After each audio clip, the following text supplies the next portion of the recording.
सुप्रभात मंडळी. तर जसं की तुम्हाला माहिती आज आहे नातेपुते ते माळशिरस हा टप्पा आणि आज पहिलं गोल्ड रिंगण आहे. तर दिंडी गेले पुढे आणि आमच्या दिवसाचीही सुरुवात झाली. आम्ही उशिरा झोपून थोडं आरामात उठलं आहे. आता आवरून आम्ही दिंडी गाठणार. तर तोपर्यंत आम्ही बघा हे आमचा स्टे होता शाळेत आणि हे बघा पुरुष लोक सगळे पारुष लोक हातच जागा होता. आणि नयन सर ॲज युजल रेडी विडी फ्रेश होऊन बिस्किट खातात भूक लागल्यामुळे. कशासोबत? त्यांच्या जुगाडासोबत. पाणी टाकलं बिस्किटच्या पॅकेटमध्ये. भूक लागली की बास विषय संपतो. तर चला पटापट आवरूया. थोडंसं एडिट करायचं ते सगळं करूयात आणि पटापट आवरू. तर आता आम्ही अंघोळ करून आलेली आहे. 2-4 घरात विचारलं नाही नाही नाही म्हटल्यानंतर फायनली नयन मला घेऊन गेलं एका लांबच्या घरात जिथे रिक्वेस्ट केली आणि अंघोळ केली आहे. ही शाळा आहे, तिथे काही अंघोळीला असं आहे नाही. बायका करतात ओपनमध्ये, पण यावर्षी मला थोडंसं ऑकवर्ड वाटतं आणि मध्यरात्री मी नाही वाटत आहे म्हणून. तर फायनली आजचा टास्क डन. आणि जर तुम्ही बघाल तर दिवसेंदिवस माझी रेडी होण्याची कॅपॅसिटी कमी होत चालली आहे. पहिलं गळ्यातला घालायची, आता फक्त एकच फक्त घातलं आहे. कानातला घालायची, काजल बिजल लावून नुसतं टापटीप हेअरस्टाईल हेअरस्टाईल. फक्त कपडे चेंज करते, ते पण अंडेच शिवून म्हणून. पागल दिसेल मी काय पण कसे दिसते? दिसतंय चांगलं.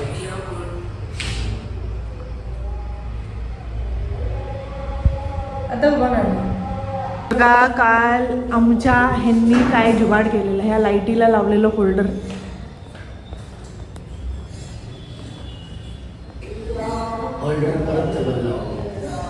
निघला का? वा वा वा वा वा.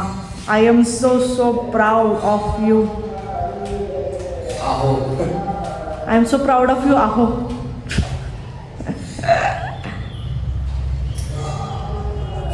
तर आम्ही ना एक्सटेन्शन बोर्ड आणला छोटासा, जो आम्ही कुठल्याही प्लगला लावतो. तिथं प्लग नव्हतं, त्यामुळे बल्बला एक वेगळं जाऊन होल्डर आणून ह्या पद्धतीचा होल्डर आणून मग चार्जिंगला लावायचं.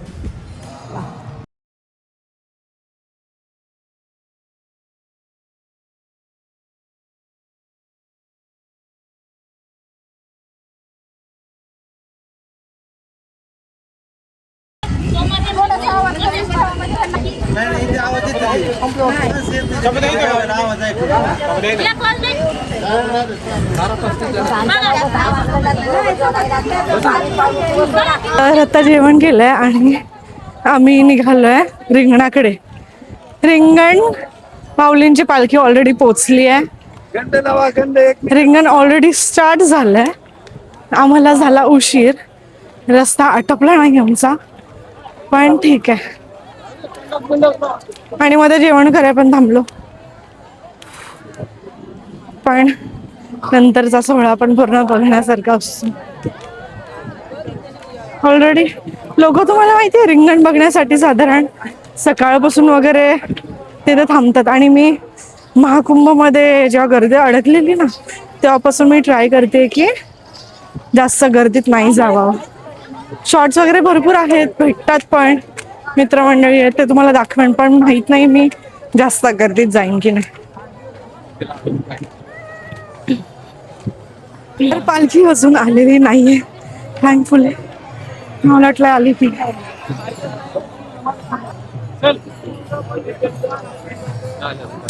आली नाही आली. तर 21 नंबरमध्ये आमचे काही मित्रमंडळी आहेत, तर 21 नंबरच्या दिंडीमध्ये आम्ही जाणार आहोत.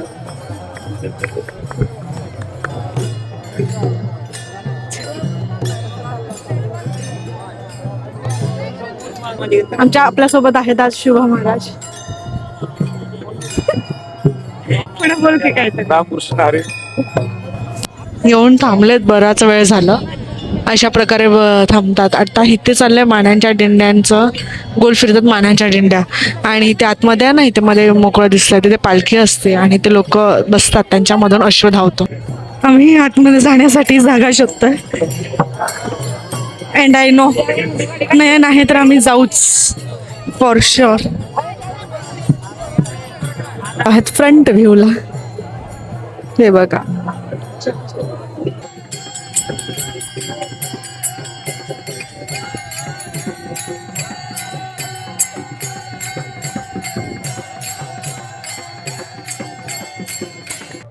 आपण जसं की मी तुम्हाला जसं की मी तुम्हाला सांगितलं नाही आणि मी पुढे नाही बसणार असं कधी होईल का? तर हे बघ. हा चालेल चालेल. आता मी बसले एकदम फ्रंटला, तुम्ही बघाल. आणि हीच ती जागा आहे जिथून अश्व धावतात.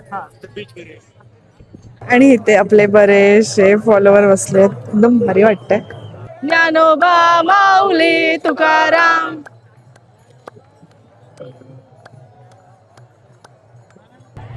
सोंगलवरून आलाय आणि हे दादा इथलेच आहेत. नमस्कार. Do visit Bengal in Durga Puja. It's an amazing experience. Durga पूजेला या म्हणतात, जायचं का? आणि कदाचित हे जे रिंगण आहे ना ते मी फर्स्ट रिंगण असेल माझं बघण्याचं. यानंतर छोटं रिंगण होतात आणि नंतर वाखरीचं खूप मोठं रिंगण असतं. तिथे आतमध्ये जाणं खूप अवघड असतं, त्याच्यामुळे मी ट्राय पण नाही करत, खूप गर्दी असल्यामुळे. तेव्हा सर्व पालखी वगैरे एकत्र येतात. ह्या रिंगणाला थोडं सॉर्टेड असतं, मोठंही असतं आणि लोकही थोडेफार कमी असतात, त्यामुळे आपल्याला चान्स भेटला इथे पुढे बसण्याचा. आता मी अश्वाची वाढवत बसलोय, पण हे बघा वातावरण काय झालंय. मानांच्या दिंड्या जे पालखीला आणि रिंगणाला गोल करून उभ्या आहेत, त्यांची ही फेरी होते आणि ते फेरी होत असताना ते खूप खेळ खेळतात मस्त. आणि जर तुम्ही इथे बघाल तर माऊलींचे अश्व येण्या अगोदरचं वातावरण कसलं भारी असतं. म्हणजे खेळ चालू असतात, तिथे सगळे रिंगणात रांगोळी काढत असतात आणि सर्वच जण मोबाईल फोन किंवा कॅमेरा त्याच दिशेने लावून माऊलींच्या अश्वांची वाट बघत असतात. आणि त्यासोबतच माऊलींच्या पालखी सोहळ्यातले हे विश्वस्त झाले, चोपदार झाले, या संपूर्ण रिंगणाची फेरी मारतात. कारण त्या अगोदर रिंगणात सगळं व्यवस्थित आहे की नाही ह्याची पाहणी करणं खूप गरजेचं असतं. आणि नेमकं आता तेच सुरू आहे, अश्व येण्या अगोदरची पाहणी. आणि ह्या रिंगण सुरू होण्या अगोदर सगळ्यात अगोदर माऊलींचे जे ध्वज असतात ना ते संपूर्ण रिंगण पळतात आणि प्रत्येक क्षण इथे टिपण्यासारखा, बघण्यासारखा आणि डोळ्यात साठवण्यासारखा असतो. आणि नंतर येते आपल्या माऊलींची पालखी. आता पालखी आहे ना ह्या रिंगण सोहळ्याच्या अगदी मधोमध जाऊन थांबते आणि हा संपूर्ण रिंगण सोहळा त्या पालखीच्या अवतीभोवती जमलेला असतो. इतकं अविस्मरणीय दृश्य असतं ते. आणि थोड्याच वेळात होते अश्वांचे रिंगण, जे बघण्यासाठी सगळे सकाळी 7 ते 8 वाजल्यापासून तिथे थांबलेले आहेत. आता तुम्ही बघाल तर सगळेच जण इथली जी अश्वाखालची माती आहे ना ती लावण्यासाठी पळत असतात.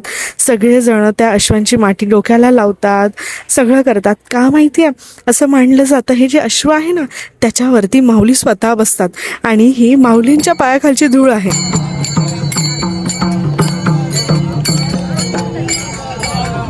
आता अश्वाचं रिंगण झालं की रिंगण संपतं का? तर नाही, अजून टाळांचं रिंगण बाकी असतं, अजून पकवासाचं रिंगण बाकी असतं. तुळशी घेऊन सगळ्या महिला त्या रिंगणात पळतात सुद्धा.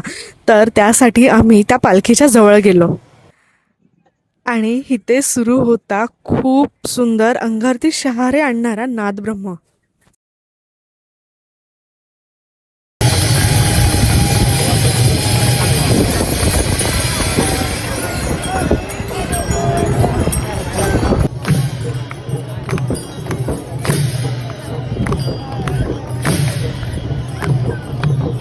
इंटरव्ह्यू चाललाय पार्थ आणि माझा, खूप इमोशनल आणि रिअलिस्टिक इंटरव्ह्यू. तर पार्थ कदाचित एडिट करत टाका आणि तुम्ही बघा. आमचा ऑनेस्टली रिव्ह्यू चालू आहे खरंच. आणि आम्ही दोघं पण खरं सांगू का, आम्ही दोघं पण रडलोय आता. ते कुणाला दिसलं नाही आहे पण आम्ही रडलोय भाई, खरंच रडलोय. डोळ्यातून पाणी आलं होतं भाई, त्यांना बोलतोय तर खरंच डोळ्यातून पाणी आलं, छान वाटतं. तर हा रिंगण सोहळा आटोपल्यानंतर बरेच जण भेटले, फॉलोअर्स भेटले, काही जण इंटरव्ह्यू घेणारे भेटले. तर सगळ्यांचे इंटरव्ह्यू वगैरे दिले, मस्त मजा आली. म्हणजे आपल्याला इतके लोक ओळखतात, आपल्यावरती प्रेम करतायत हे बघून खरंच खरंच म्हणायला खूप समाधान वाटतं. ट्रॅक्टरमध्ये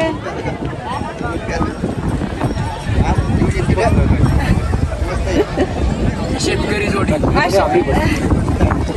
असे बनवणार आहेत ते पुढच्या वर्षी व्हिडिओ. ते म्हणलं पुढच्या वर्षी आपण दोघं बनवायचं.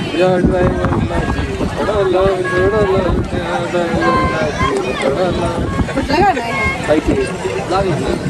आहे का नाही? या ड्रायव्हरला जीव तोडाला गोरिया, या ड्रायव्हर जीव तोडाला. माफ करा माऊली. दिंडी आमची दिंडी दिंडी दिंडी. पालखी यायला वेळ आहे त्यामुळे ह्या सगळ्या दिंड्या अशा नम्राणी लागणार आहेत. पण नंबराने लागेपर्यंत इथे असं थांबावं लागतं. पण स्ट्रिक्टली सगळ्यांना नंबरानेच थांबावं लागतं. त्यामुळे आता हे असे बसलेत. हे बघा 131 वाली आहे आणि ही 134 वाली उभी आहे. आता मधल्या ज्या गॅप आहेत ते पुढे थांबले असतील कुठेतरी, मग एक साथच नंबराने लागून पुढे जाणार. आपली ही जी दिंडी अशी थांबली आहे आणि बसून भजन करते. बघा माऊली. तर आमचा टास्क सुरू झालेला आहे. आता दिंड्यात सगळ्या विसाव्यासाठी थांबल्यात. तर आम्ही ठरवलं रिंगणाच्या इथे काय प्रॉब्लेम होतो ना, तिथे पाण्यासाठी काय भेटत नाही. तर आता आम्ही इथे आलोय जिथे आम्ही बॉक्स घ्यायला आलोय पाण्याचे. आणि प्रत्येक दिंडीमध्ये पाणी वाटपाची हे करतोय. पण आता देतात की नाही काय माहिती. देतात का नाही म्हणतात काय? देतात वाटतं. त्यांना स्वस्तात द्यावा लागतो ना मग बॉक्स पूर्ण एकत्र असेल तर. आम्ही आणलेत हे बॉक्स कारण द्यायचेच सगळ्यांना. आता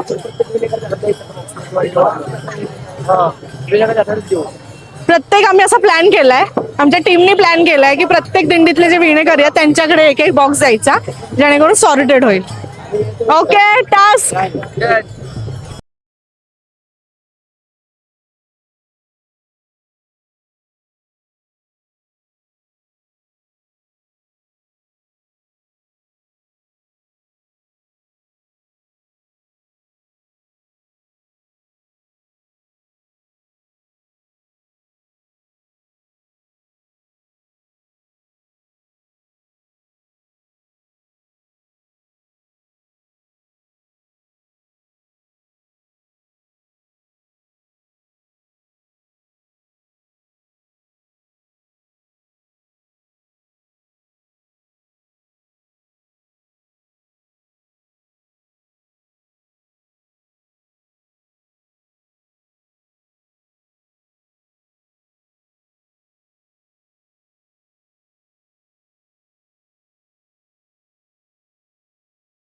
परंदावडे पंधरावडे पुरंदवडे. तिथं रिंगण बघितलं. बाकी काय नाही. साधारण 10:30 आणि अजून जेवणं चालूच आहेत. अजून झाली नाही आहेत आणि झोप इतकी बेकार आली आहे ना काय सांगू तुम्हाला. असं वाटतंय तसं झोपून जावं होतं. आणि उद्या ठरवलं आहे मागून न जाता दिंडीसोबतच 3 वाजता उठून सगळं आवरायचं. कारण एका वारकऱ्याचा दिवस कसा असतो तो तुम्हाला व्यवस्थित दाखवायचा आहे. तर आपण भेटूयात उद्याच्या व्हिडिओमध्ये. उद्याचा व्हिडिओ खूप इंटरेस्टिंग ग्राउंडेड खूप भारी असेल. तर भेटूयात आपण उद्याच्या व्हिडिओमध्ये. आज एंड करते. रामकृष्ण.